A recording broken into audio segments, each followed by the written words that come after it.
Hello everyone, welcome to अड्डा 24/7 school में राजेंद्र सांखला। बच्चों, इस सेशन में हम कक्षा 11 की पुस्तक आरोह बाग फर्स्ट के अध्याय संख्या 20 अर्थात हम काव्य खंड की बात करें तो अध्याय संख्या 10, जिसके लेखक का नाम है निर्मला पुतुल। और निर्मला पुतुल जी ने हमारी पाठ्य पुस्तक में उनके द्वारा रचित एक कविता है जिसका नाम है आओ मिलकर बचाएं। आओ मिलकर बचाएं।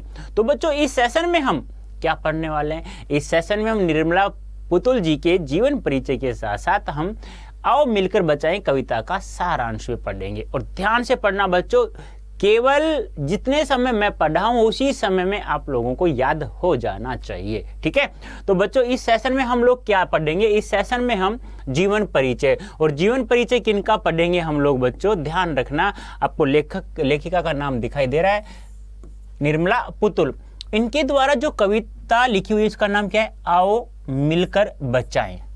देखो, आओ रुक गए ना, तो यहां पर हमें अल्प विराम, देखो ये कोमा बोलते हैं ना, कोमा, इसे हिंदी भाषा में कहते हैं अल्प विराम। क्या कहते हैं? अल्प विराम। ये हमें ध्यान रखना होगा। और अल्प विराम का प्रयोग कहां किया जाता है?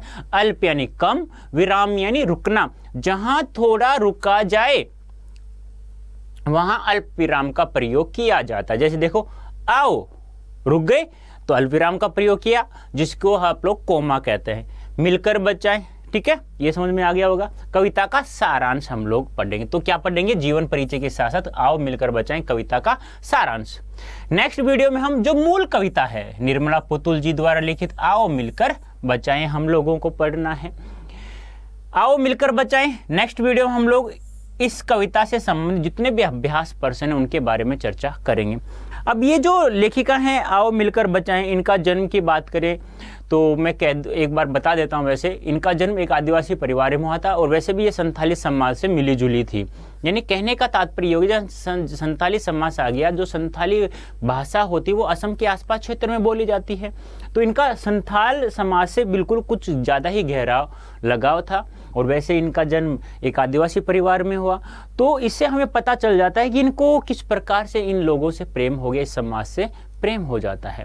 तो यह बच्चों कहाँ पढ़ने को मिलता है? हमारी पाठ्य पुस्तक का नाम है आरोह बाग फर्स्ट। तो ध्यान रखना बच्चों, कक्षा 11 पुस्तक का नाम आरोह बाग फर्स्ट, अध्याय संख्या 20, निर्मला पुतुल लेखिका का नाम है।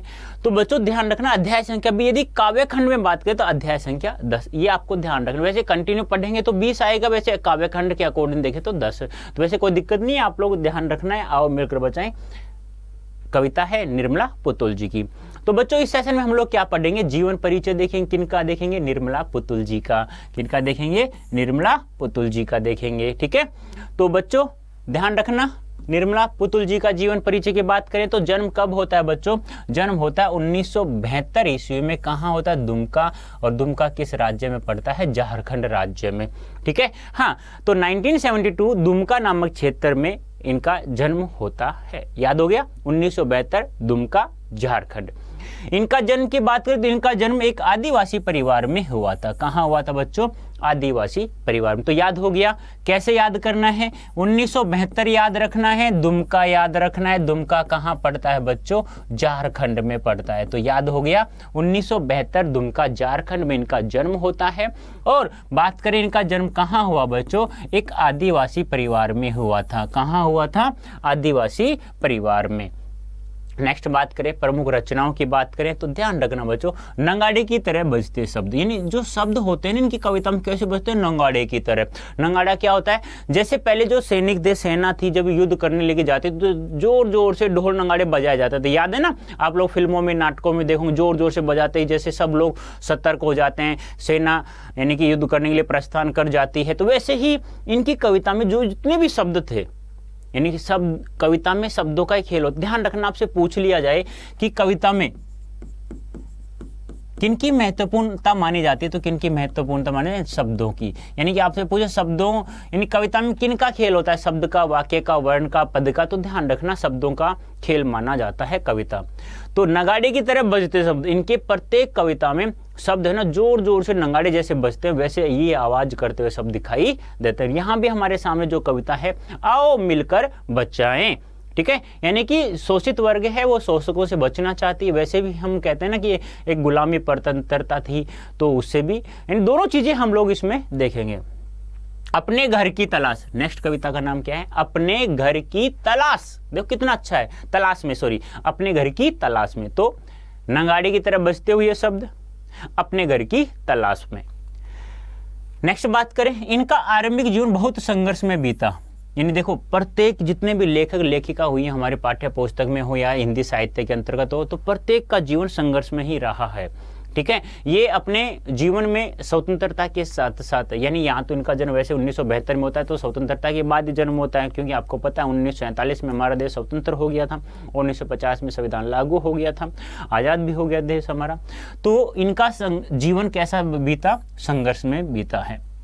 घर में शिक्षा का माहौल होने के बावजूद रोटी की समस्या से जूझने के कारण नियमित अध्ययन में बाधित होता रहा। देखो, कहते हैं ना, घर में यदि कुछ शिक्षित लोग होते हैं तो उनका परिवार कुछ अच्छा चल जाता है। तो यहाँ देखिए, चाचा और पिता दोनों शिक्षक थे, उसके बावजूद पेट की भूख किससे मिटती है? रोटी से मिटती है, लेकिन फिर भी रोटी के लिए इन्हें जूझना पड़ा था। तो वास्तव में कहीं ना आरंभिक संघर्ष तो था, यानी जिनको रोटी के लिए तड़पना पड़ जाए तो मैं तो मानता हूँ बहुत ही बड़ा एक आजीवन जो जीवन दिनचर्या थी बहुत ही संघर्षपूर्ण रही है। तो आरंभिक जीवन संघर्ष में रहा, किस कारण से? कि घर में शिक्षा का माहौल कैसे था? पिता और चाचा दोनों शिक्षक होने के बावजूद रोटी की समस्या जूझने के कारण नियमित अध्ययन क्या रहा? बाधित रहा। यानी कि नियमित क्या होता है? लगातार शिक्षा प्राप्त नहीं कर सकी। नर्स बनने पर आर्थिक कष्टों से मुक्ति मिल जाएगी, यह विचार कर उन्होंने नर्सिंग में डिप्लोमा किया और काफ़ी समय बाद इग्नू से स्नातक की डिग्री प्राप्त की। यानी इन्होंने सोचा कि जो मुझे रोटी के लिए तड़पना पड़ता है, ये रोटी की छुटकारा प्राप्त हो जाए यदि मैं नर्सिंग से डिप्लोमा प्राप्त कर लूँ तो इन्होंने फिर क्या कर लिया? नर्सिंग से क्या कर लिया? डिप्लोमा प्राप्त कर लिया। लेकिन फिर भी इनकी, वो कहते हैं ना कि रोटी के लिए फिर भी तड़पना पड़ा, तो इन्होंने कुछ समय बाद, बहुत सालों बाद इन्होंने इग्नू से क्या किया? स्नातक में डिग्री प्राप्त कर ली। देखो, इन्होंने सोचा कि क्या पता भी मैं इस समस्या से दो वक्त की रोटी के लिए जो मैं तड़प रही हूँ, क्या मैं इसका छुटकारा क्या पता पा सकती हूँ। तो इन्होंने नर्सिंग से क्या कर लिया? नर्स का डिप्लोमा कर लिया और इग्नू से फिर बाद में बहुत दिनों बाद इग्नू से क्या कर ली? स्नातक की डिग्री प्राप्त कर ली। संथाली समाज और उसके राग बोध से गहरा जुड़ाव पहले से था। नर्सिंग की शिक्षा के समय बाहर की दुनिया से भी परिचय हुआ, यानी कि बचपन से ही संथाली परिवार और उनके राग बोध, जो प्रेम होता है, उनका जो अनुभव, उनका जो एहसास होता है, उनसे पहले से ही गहरा जुड़ा होता है। किससे? संथाली समाज। ध्यान रखना, एक संथाली भाषा भी है, ठीक है, जो असम के उत्तरी क्षेत्र के आसपास बोली जाती है। ठीक है, हाँ। और जुड़ाव तो पहले संथाली समाज से, उसके बाद नर्सिंग की शिक्षा जैसे उन्होंने प्राप्त की, दुनिया यानी इस संसार बाहरी दुनिया से भी, यानी संथाली समाज के अलावा बाहरी दुनिया से भी उनका परिचय हो गया। कैसे? नर्सिंग में, यानी कि नर्स का डिप्लोमा प्राप्त किया तब। दोनों समाजों की क्रिया प्रतिक्रिया से वह बोध विकसित हुआ जिससे वह अपने परिवेश की वास्तविक स्थिति को समझने में सफल हो सकी। दोनों समाज कौन कौन से? एक तो बाहरी समाज दुनिया का, और दूसरा संथाली समाज जो जिससे वो गहरा लगाव रखती थी, गहरा जुड़ाव उनसे जुड़ा हुआ था पहले से। उन्होंने आदिवासी समाज की विसंगतियों को तल्लीनता से उकेरा है। कड़ी मेहनत के बावजूद खराब दशा, कुरीतियों के कारण बिगड़ती पीढ़ी, थोड़े लाभ के लिए बड़े समझौते, पुरुष वर्चस्व, स्वार्थ के लिए पर्यावरण की हानि, शिक्षित समाज का दिक्कुओं और व्यवसायियों के हाथों कठपुतली बनना आदि वे स्थितियाँ हैं जो पुतुल की कविताओं के केंद्र में है। यानी कि इनकी कविताओं में क्या क्या दिखाई देता है? ध्यान से पढ़ना बच्चों, ये पूछा जा सकता है, महत्वपूर्ण बन सकता है, आप लोगों के लिए एग्जाम में पूछा जा सकता है। कैसे? कि निर्मला पुतुल जी की कविताओं में क्या केंद्र में रहा, यानी किनको उन्होंने नायक बना करके अपनी रचनाओं यानी अपनी कविताएं लिखी है। तो किन को? आदिवासी समाज की विसंगतियों की तल्लीनता से उकेरा है, यानी आदिवासियों की तल्लीनता, यानी आदिवासियों के समाज में जो भी समस्याएं थी उन सभी को उन्होंने अच्छे से अपने कविताओं में उकेरा है, दर्शाया है। कैसे? कड़ी मेहनत के बावजूद खराब दशा, यानी कि आदिवासी समाज था, वह लोग थे जो कड़ी मेहनत करते थे लेकिन फिर भी उन्हें 2 वक्त की रोटी अच्छे से प्राप्त नहीं हो सकती थी, फिर भी उन्हें जूझना पड़ता था 2 वक्त की रोटियों के लिए। कुरीतियों के कारण बिगड़ती पीढ़ी, यानी कि कुरीतियों कारण, यानी कि कुछ समाज में ऐसी किंवदंतियां पहले चली हुई थी, ऐसी परंपरा चली हुई थी जिससे उनकी बिगड़ती हुई पीढ़ी यानी कि आने वाली पीढ़ी भी बिगड़ रही थी। थोड़े लाभ के लिए बड़े समझौते, थोड़े से लाभ के लिए बड़े बड़े कार्य भी अपने हाथ में ले लेते थे। पुरुष वर्चस्व, वैसे पुरुषों का वर्चस्व पहले चलता था। इनके समय में आदिवासी समाज में चल रहा था कि महिलाएं केवल घर के काम के लिए एक अबला बनकर रहेंगी। ऐसा ही पहले था और ऐसा ही अब इनके समय समाज में था, संथाली समाज में। स्वार्थ के लिए पर्यावरण की यानी अपने स्वास्थ्य के लिए पेड़ पौधों को काटना, पर्यावरण को हानि पहुंचा। शिक्षित समाज का दिक्कुओं अर्थात व्यवसायों के हाथों में कठपुतली बनना, यानी कि जो लोग शिक्षित थे फिर भी इनके क्या थे, कठपुतली बनकर वो रह जाते थे। कहने का तात्पर्य क्या है बच्चों? कहने का तात्पर्य शिक्षित समाज होने के बावजूद भी, यानी लेखिका ने बताया कि मेरे पिता और चाचा शिक्षक थे लेकिन फिर भी मुझे 2 वक्त की रोटियों के लिए यानी कि तड़पना पड़ता, समस्याओं जूझना पड़ता था। कहने का तात्पर्य क्या है कि पेट की आग, पेट की भूख को शांत करने के लिए भी मेरे पास यानी कि पेट की भूख के लिए मैंने नर्स का डिप्लोमा भी कर लिया लेकिन फिर भी समस्या नहीं। मतलब कहने का तात्पर्य क्या है, उन्होंने संघर्ष इतना झेला कि साथ में उन्होंने जो देखा वही उन्होंने लिख दिया। किस प्रकार जो शिक्षित समाज है वह किस प्रकार व्यवसायियों का क्या रहता है, एक कठपुतली बनकर इंसान रह जाता है। जैसा वो कहता है नालायक, वैसा ही हम लोगों को यानी कि शिक्षित समाज को करना पड़ता है। वे आदिवासी जीवन के कुछ अनछुए पहलुओं से कलात्मकता के साथ हमारा परिचय कराती है और संथाली समाज के सकारात्मक और नकारात्मक दोनों पहलुओं बेबाकी से सामने रखती है। बेबाक क्या होता है? 2 टूक में बात कहना बेबाक होता है। जैसे कबीरदास जी कहते थे, बन पड़े तो सीधे सीधे नहीं तो दरेरा देकर। उसी प्रकार ये बेबाकी से सामने, यानी कि ये जो भी बात कहती थी वो 2 टूक में कहती थी। यानी कि किसी को अच्छा लगता है तो ठीक है, किसी को बुरा लगता है तो ठीक है, लेकिन मैंने जो देखा है मैं वही लिखूंगी। तो उन्होंने क्या किया है, वे आदिवासी जीवन के कुछ अनछुए पहलुओं से कलात्मकता के साथ हमारा परिचय कराती है और संथाली समाज के सकारात्मक भी और नकारात्मक ही दोनों पहलुओं को बेबाकी से सामने रखती है। कहने का तात्पर्य क्या है कि संथाली समाज में क्या तो सकारात्मक कार्य होता है, क्या सकारात्मक सोच होती थी, क्या नकारात्मक, दोनों को बेबाक ढंग से इन 2 टूक में बात कहने का दम रखती थी और रखा भी इन्होंने अपनी कविता में। संथाली समाज में जहां एक और सादगी, भोलापन, प्रकृति से जुड़ाव और कठोर परिश्रम करने की क्षमता, यानी एक और तो क्या था, सरलता, सादगी था, भोलापन, प्रकृति से जुड़ाव और कठोर परिश्रम, यानी कि इतने भोले भाले कोमल नजर आते थे और बहुत ही मेहनती थे ये लोग। और दूसरा जैसे सकारात्मक तत्व है, वहीं दूसरी ओर उसमें अशिक्षा, कुरीतियां और शराब की ओर बढ़ता झुकाव। यानी कि एक तो सकारात्मक पहलू तो क्या है कि वो भले लोग दिखते थे, कोमल लोग दिखते थे, सहज सरल स्वभाव के थे और कड़ी मेहनत करते थे। ये तो उनका सकारात्मक पक्ष हो गया। दूसरा नकारात्मक पक्ष क्या था? शराब की ओर झुकाव, यानी कि ये नालायक जहां आ जाती है ये मान लो पूरा परिवार को ले डूबती है।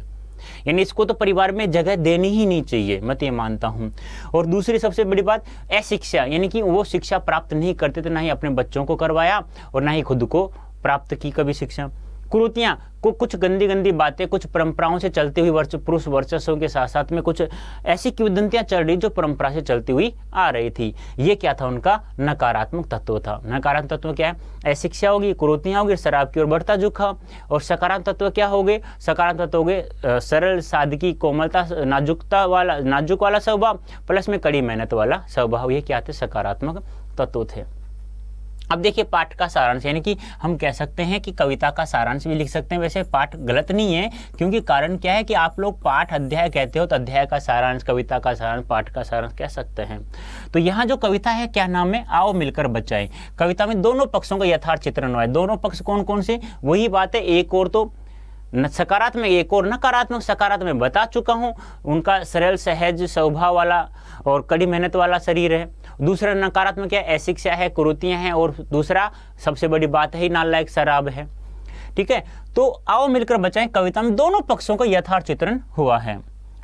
बृहत्तर संदर्भ में यह कविता समाज में उन चीजों को बचाने की बात करती है जिनका होना स्वस्थ सामाजिक प्राकृतिक परिवेश के लिए जरूरी है। यानी कि यह जो कविता है बृहत्तर संदर्भ में विस्तृत रूप से, यानी कि छोटा मोटा नहीं, बहुत ही विस्तृत रूप से, विस्तृत संदर्भ में यह कविता समाज में उन चीजों को बचाने की बात करती है। यानी कि बहुत ही विस्तृत रूप से यह उन चीजों को बचाने की बात करती है कविता जिनका होना स्वस्थ सामाजिक प्राकृतिक परिवेश के लिए जरूरी है। यानी कि ऐसा सामाजिक परिवेश प्राप्त हो जिससे हमारा तो हो ही हो, साथ में आने वाली पीढ़ी और भी अच्छे स्वस्थ रहे, हमारी तरह वो बिल्कुल ही यानी कि दो वक्त की रोटी के लिए जूझे नहीं। कहने का तात्पर्य क्या है कि दोनों पक्षों का तो ये यथार्थ चित्रण करते, यथार्थ होता है जैसा उन्होंने देखा वैसा का वैसा वास्तव रूप से लिखा इन्होंने, ऐसा नहीं कि कल्पना के द्वारा उसमें कुछ जोड़ दिया गया हो। तो यथार्थ रूप से वर्णन करती है और बृहत्तर संदर्भ में यानी कि बहुत ही बड़े रूप में, बहुत ही विस्तृत रूप में यह कविता समाज में उन चीजों को बचाने की बात करती है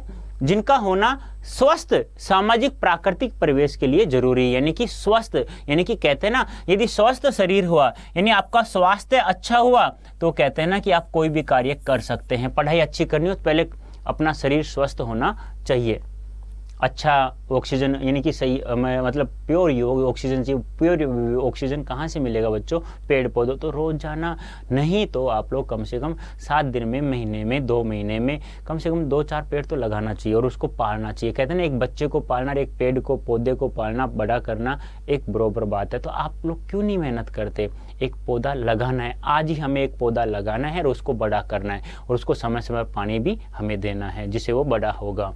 तो आपने ऐसा कर दिया तो फिर आपको भी भगवान ऐसे मतलब एक बड़ा एक ऐसे इंसान बनाएगा, एक अच्छी नौकरी दिलवा करके आपको स्टैंडर्ड बड़ा बनाएगा। हाँ, मैं कहता हूँ अच्छे कर्म करते रहो, फल की इच्छा मत करो हमेशा। कहते हैं ना भगवान की अगर देर है अंधेर नहीं, यानी वो आपकी परीक्षा तो लेगा लेकिन आपको बिल्कुल डरना नहीं है, आपको 100% लाभ अवश्य मिलेगा। प्रकृति के विनाश और विस्थापन के कारण आज आदिवासी समाज संकट में है, जो कविता का मूल स्वर है। यानी कविता में क्या है? प्रकृति का विनाश है और विस्थापन के कारण। यानी कि कहने का तात्पर्य क्या है कि विस्थापन क्या होता है? यानी कि एक जगह से दूसरे स्थान पर जाने के लिए किसी व्यक्ति को मजबूर कर देना या एक स्थान पर जाकर दूसरे स्थान पर निवास करना ही विस्थापन की स्थिति कहलाती है। और प्रकृति का विनाश यानी व्यक्ति अपने लाभ के लिए, अपने लिए यानी कि प्रकृति को नुकसान पहुंचाना। तो इसमें क्या क्या लिखा? प्रकृति का विनाश और विस्थापन के कारण आज आदिवासी समाज संकट में है। यानी कि कहने का तात्पर्य क्या है? प्रकृति के विनाश और विस्थापन के कारण आज आदिवासी समाज क्या है? क्योंकि आदिवासी समाज में इनका जन्म हुआ और संथाली समाज से इनका गहरा लगाव था। नर्स का डिप्लोमा प्राप्त किया तो बाहरी दुनिया से इनका वो हो गया, जानकारी प्राप्त हो गई, और संथाली समाज से पहले था। तो दोनों का यहाँ पे खाका इन्होंने खींचा है, दोनों का चित्र यहाँ पे खींचा है। संथाली भाषा से हिंदी रूपांतरण अशोक सिंह ने किया। यानी आपसे पूछे जो आओ मिलकर कविताएं जो यहाँ दिया हुआ है, कौन सा? आओ मिलकर बचाएं। यानी यहाँ जो कविता दी हुई है बच्चों, उसका हिंदी रूपांतरण यानी संथाली भाषा हिंदी रूपांतरण किसने किया? अशोक सिंह ने किया है। बोलो समझ में आया नहीं आया? तो बताओ जल्दी से, निर्मला पुतुल जी का जन्म कब होता है? जल्दी से बता दो फटाफट, कब होता है? कौन बच्चा बताएगा मुझे कब होता है भाई? 1900 बताइए जल्दी से। 1972 ईस्वी में। कहाँ होता है? दुमका में। दुमका कहाँ पड़ता है? झारखंड में। ठीक है, हाँ। और दूसरी सबसे बड़ी बात, इनका जन्म कहाँ होता है भी? आदिवासी समाज में। कहाँ होता है? आदिवासी समाज में होता है। इनका किस समाज से गहरा लगाव था? तो संथाली समाज से गहरा लगाव था। किससे? संथाली समाज से। बाहरी दुनिया से संपर्क कैसे हुआ? तो बाहरी दुनिया से संपर्क हुआ नर्स का डिप्लोमा लेने के लिए, डिप्लोमा प्राप्त कर रही थी तब। और बीए की डिग्री या कह सकते हैं हम स्नातक डिग्री कहाँ से प्राप्त की? इग्नू कॉलेज से। और सबसे बड़ी बात करें क्या, इनके चाचा और पिता, इनके नहीं, निर्मला पुतुल के, इनके चाचा और पिता शिक्षक होने के बावजूद, क्या होने के बावजूद? शिक्षक होने के बावजूद भी, यानी कि इनका परिवार पढ़ा लिखा होने के बावजूद भी ये 2 वक्त की रोटी के लिए बहुत ही संघर्ष में इन्होंने जीवन जिया। जब 2 वक्त की रोटी की जहां बात आ जाती है तो ये माना उस व्यक्ति का जीवन संघर्ष बहुत ही कठिनाइयों से बीता है। कहने का तात्पर्य क्या है बच्चों? कहने का तात्पर्य यहाँ है इन्होंने 2 वक्त की रोटी के लिए यानी अपने पेट की भूख को शांत करने के लिए इन्होंने नर्स का डिप्लोमा प्राप्त किया था। आपसे पूछा जाएगा कि ऐसी कौन सी लेखिका है जो अपने 2 वक्त की 2 जून की रोटी प्राप्त करने के लिए नर्स का डिप्लोमा प्राप्त करती है? कौन है वो? उनका नाम है हमारा निर्मला पुतुल। निर्मला पुतुल जी द्वारा हमारे पाठ्य पुस्तक आरव भाग 1 में उन्होंने एक कविता लिखी, आओ मिलकर बचाएं। ठीक है, तो ये था बच्चों आओ मिलकर बचाएं कविता का सारांश, साथ में निर्मला पुतुल जी के जीवन परिचय। उम्मीद करता हूं आप लोगों को बहुत अच्छा समझ में आ गया होगा। आज की अभी के लिए इतना ही। धन्यवाद। Thank you so much.